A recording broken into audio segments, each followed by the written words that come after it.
Hi everybody, it's Dr. Sandy Cremers at Visionary Eye Doctors for podcast number 7.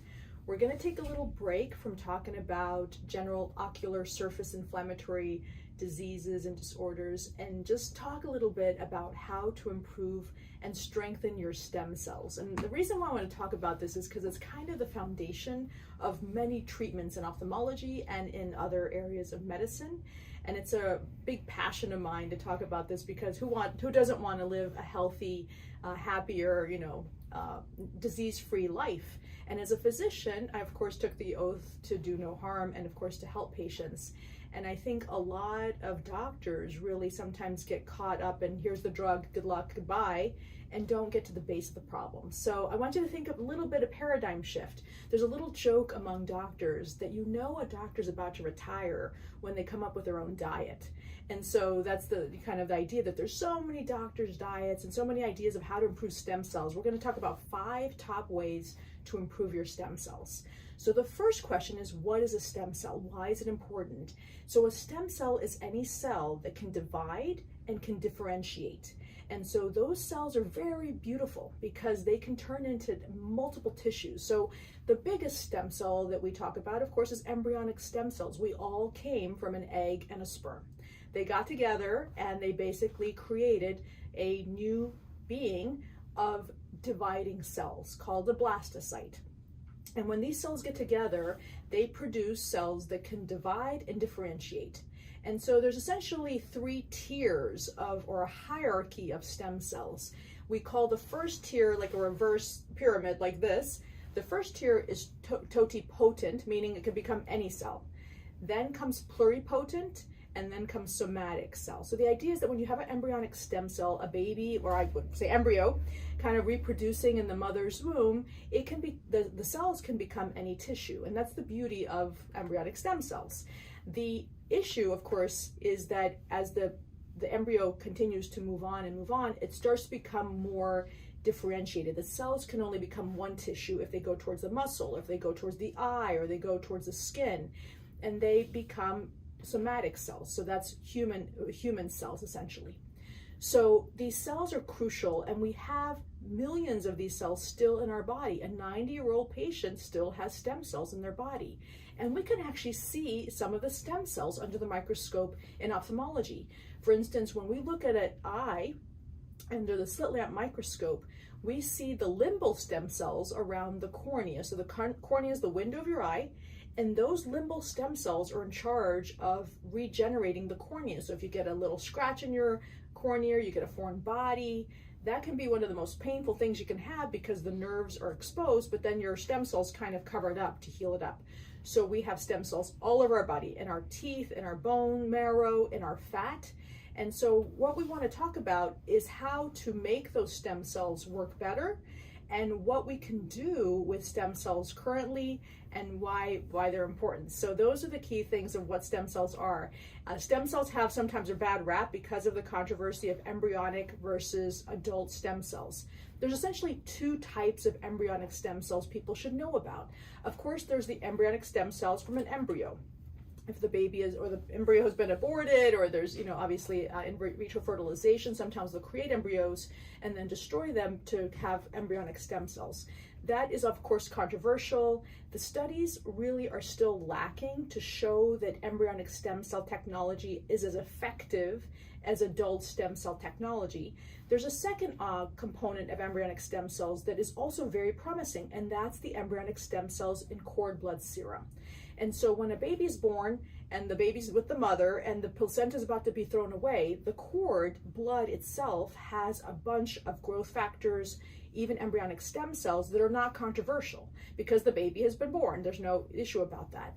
So that's a second type really of embryonic stem cells. And then there's of course the adult stem cells. So every one of you, imagine if you could, let's say you have, you either you have an incident and you lose your liver. Well, your liver can regenerate, but let's say you lose an arm. How could we regenerate that arm? Is it possible? And believe it or not, it is possible, and it's what people are working on right now. There's many people out there trying to recreate the pancreas for type 1 and type 2 diabetes. The issue is that embryonic stem cells don't seem, the one from aborted fetuses or from in vitro fertilization and aborted fetuses, don't seem to hold as much promise as adult stem cell technology to date. And so it's important to think about what we can do to strengthen our own stem cells. So there's a very famous doctor at Harvard who won the Nobel Prize in Medicine, Dr. Joseph Murray, and he goes on record as saying he has harvested his own stem cells, and he's harvested the stem cells of his children and grandchildren. And he believes the future of medicine is in the stem cells. And he's probably right. And so right now, in the moment we're in history, we have the technology to potentially heal many diseases with stem cells, but the data is still not strong. So while we're waiting for the studies to be done, the prospective, randomized, controlled, double-blinded studies to be done to show which is the best stem cell, it's important to strengthen your stem cells. So I'm going to tell you one more thing about stem cells before we go on to the 5 top ways to improve your stem cells. Stem cells, as I mentioned, are all over your body. We know that bone marrow for years has provided an incredible cure for leukemia, lymphoma, multiple myeloma. What that entails is the doctor takes a very large needle, puts it into the bone marrow, usually of the hip, grinds the needle in, and then extracts some stem cells, which is very effective. Your fat actually also has stem cells. And this is not to say that you should become obese, but your fat does have very good stem cells. And there's a lot of papers that seem to indicate that the amount of stem cells per square milliliter is higher with adult fat adipose stem cells compared to bone marrow stem cells. But further, there's an idea that if you have a disease, let's say meibomian gland atrophy, which is this oil-based problem, the fat stem cells may be more likely for the cells to become more like a fat-based type of cell, as opposed to bone marrow. Bone marrow is how we get our blood cells, for instance. So if you have a blood disease, maybe the bone marrow stem cells is a better way to get your stem cells. And these are questions that people are asking that we don't have great answers to just yet. So what are the top 5 ways to improve your stem cells? Now, this is obviously, you've heard me say a lot of this before, but I want to kind of go into a little bit more detail on some of these. So number 1 is diet. And we've talked about this multiple times.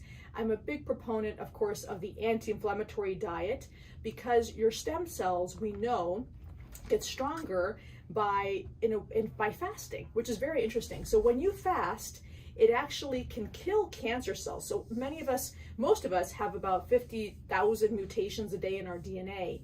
And how is it that some turn into cancer and some don't per patient? There's many patients you'll hear that smoked their whole life and never got lung cancer, and then a patient that never smoked and got cancer. Well, there's obviously many factors involved. But there is something to be said about how certain diets and certain lifestyles can make a big impact on how your stem cells are able to fight off cancer and help you live longer. So diet is a huge component. And when I say diet, I mean really diet and number 2, intermittent fasting, I'll put it that way. So diet, we talk about the anti-inflammatory diet. There's now hundreds of doctors' diets out there, or diets. I've printed out a quick list. Dr. Atkins diet, Dr. Gundry diet, Dr. Furman diet, Dr. Mormon diet, Dr. Gerson diet. There's all these diets, and they're very fascinating, and I like writing about them because the stories behind them are quite fascinating. Let me tell you one story, which I've alluded to before. So I mentioned, I think before, I had a friend who had this metastatic breast cancer. She found out after her older sister died. And she had decided to follow her dead older sister's journal to go do the Gerson diet.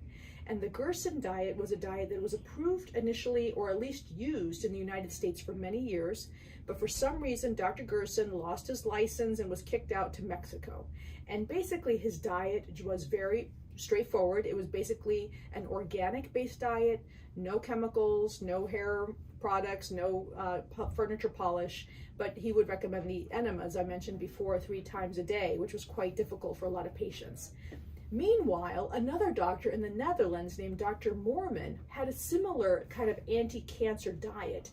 His diet was approved by the Royal Academy of Medicine in the Netherlands as a cancer treatment. But for some reason, which is really unclear in what I could find on my research, he also license was withdrawn, kicked out of his country, and they discredited him, and he was not allowed to practice his diet. I'm not sure what exactly happened. I don't think either one of the doctors were necessarily kind of saying that's the only treatment, but at the same time, they're trying to maybe improve the patient's chance of fighting off the cancer with diet alone. Then, of course, comes Dr. Atkins. We all know about the kind of high-fat diet. There's Dr. Furman, who's a plant-based diet, and one of our colleagues here, Visionary Eye Doctors, swears by Dr. Furman's diet because he had a history of cholesterol issues in his family, and Dr. Furman's diet is very good at helping patients with cholesterol issues. There's Dr. Gundry's diet, who's a cardiothoracic surgeon who's very much against lectins. And then there's Dr. Longo. So Dr. Longo is probably my most favorite doctor of them all because he's a PhD and he actually just narrows it down as an anti-cancer diet to the bare bones of what you should eat and what you shouldn't eat. And what all these diets agree on is basically some key components. Number one, water is good. Drink a lot of water. Number two, omega-3 in terms of wild salmon seems to be very good. That's number two. Number three, green leafy vegetables, organic, is very good.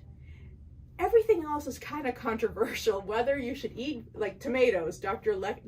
Gundry says lectins are bad. Don't eat anything with nightshades. Peanuts, nuts, every doctor has a different opinion on nuts, especially with allergies and so forth. Same thing with soy, same thing with wheat, of course, or barley. There's Dr. William Lee, who has a very nice video on YouTube, who was actually a mentee of Dr. Folkman at Harvard, who was also my mentor. And I met with Dr. William Lee many times actually at Harvard about a protocol we were using for rosacea. But he has actually a different kind of video. Well, actually, it's not different. It's based on an anti-angiogenesis and anti-inflammatory diet. He has some wonderful, wonderful points about the type of olives you should eat. Each olive has positives and negatives. And so there's 3 good olives, or there's many good olives, but you want to look for the olives that have the best phenol content or bioactive content against inflammation. So those are key questions. Lycopene, we know the list of the bioactive ingredients in foods like lycopene, which comes from tomatoes. So eating a tomato raw is not terrible per se. You're not going to die necessarily, but Dr. Gundry and other doctors would say you increase your inflammation. If you cook it, slow cook it, like 190 degrees for about 30 minutes, your lycopene levels increase. And so when I told a friend of mine this, she said, the Italians are so brilliant. They've had it right for years. The slow brewing of tomato sauce actually is very good to help patients, for instance, protect against prostate cancer. So there's been a couple of papers to show that tomatoes redness, their lycopene is very helpful with cancer. The same is true with things like blueberries and raspberries and all types of these very, very dark berries. Their skin, in most patients, in most cases, have a very strong bioactive concentration of antioxidants that help strengthen stem cells and decrease inflammation. So this is the research people are looking at to see which ones are the best. These diets have not been hit head to head so far in terms of randomized controlled prospective studies, but diet is a big component. Number 2 is intermittent fasting. And this is where Dr. Longo did a really great study where he took a group of rats that had cancer, and he expected both of them to kind of die around the same time in a couple of weeks. And he fasted some of them, starved a couple of the one cage, and the other cage he gave the typical American diet. And lo and behold, the ones that were starved lived, I think, 3 times longer. So we know that fasting strengthens your own cells and kills cancerous cells. So Dr. Longo and Dr. Moorman in the Netherlands and Dr. Gerson in the United States that was kicked out to Mexico have the same component of basically don't forget about fasting. Fasting is a very good component, and there's many ways of fasting. I'm personally on the OMAD diet, which is the 1 meal a day diet, and it's not easy. It's a good penance, it's good mortification, but we have data to say that's actually good for your health also. So along with diet and intermittent fasting, there's of course number 3, exercise. And I have many patients who come in with all kinds of chronic conditions, chronic eye pain, for instance, that follow these key 3 steps and do get better on their own. And so things like gluten-free, dairy-free, sugar-free in the diet, crucial. Trying to skip a meal, very helpful for your cells. Exercise. I have a couple of patients that swear that when they started doing CrossFit training, their eye pain went away. And my theory is that they were having so much muscle pain around their body that they maybe didn't notice the eye pain. I don't know how to explain that, but there is obviously very important issues with obviously trying to exercise. So the minimum 10,000 steps a day is what we try to do. And if you can't move that much, trying to swim and so forth is very helpful. Number 4 is sleep. Ideally 8 hours of sleep. Catching up on the weekends is not good enough. You really want to get that sleep because it does help your cells recover. And number 5 is basically decreasing toxic chemicals like smoking. Don't be around smokers. Don't inhale toxic fumes. Try to avoid chemicals if you can. Try to avoid furniture polish. Try to avoid air refresheners. These chemicals, whenever they go into your body has to fight them. And when they try to fight them, they elicit blood vessels, and that causes inflammation in some cases. So even things like hormones, be very careful with hormones because we know that that can change the inflammation of your body. Along with that is your gut flora. When you have a chemical or an antibiotic and you wipe out your gut flora, you can change your whole pattern of the next few years of your life. So there's been data to show that the gut flora determines your chance of autoimmune disease, your chance of cancer, and your longevity. So by improving your gut flora and all the things we talked about, you can strengthen your stem cells.